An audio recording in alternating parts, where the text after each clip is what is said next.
أعوذ بالله من الشيطان الرجيم. بسم الله الرحمن الرحيم. يا أيها المزمل قم الليل إلا قليلا نصفه أو انقص منه قليلا أو زد عليه ورتل القرآن ترتيلا إنا سنلقي عليك قولا ثقيلا إن ناشئة الليل هي أشد وطئا وأقوم قيلا إن لك في النهار سبحا طويلا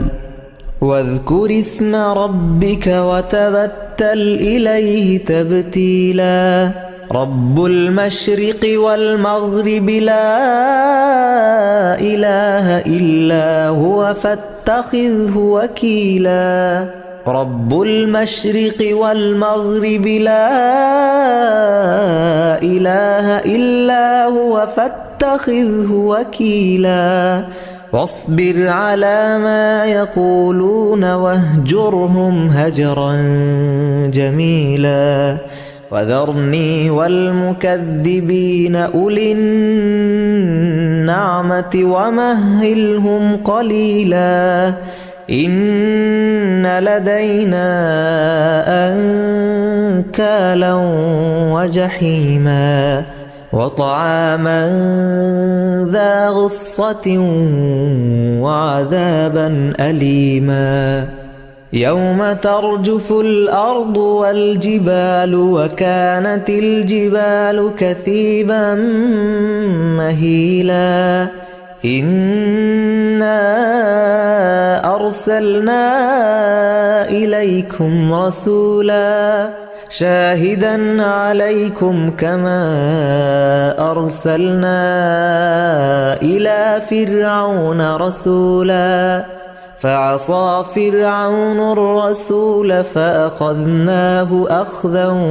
وبيلا فكيف تتقون إن كفرتم يوما يجعل الولدان شيبا السماء منفطر به كان وعده مفعولا إن هذه تذكرة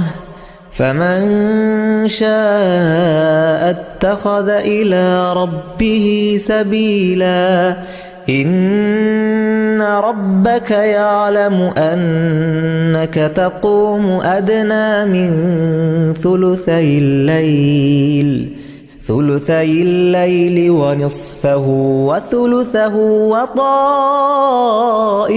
من الذين معك والله يقدر الليل والنهار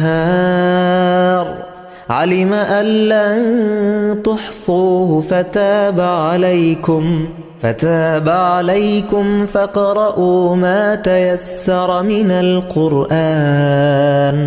علم أن سيكون منكم مرضى وآخرون يضربون في الأرض يبتغون من فضل الله وآخرون يقاتلون في سبيل الله فاقرؤوا ما تيسر منه وأقيموا الصلاة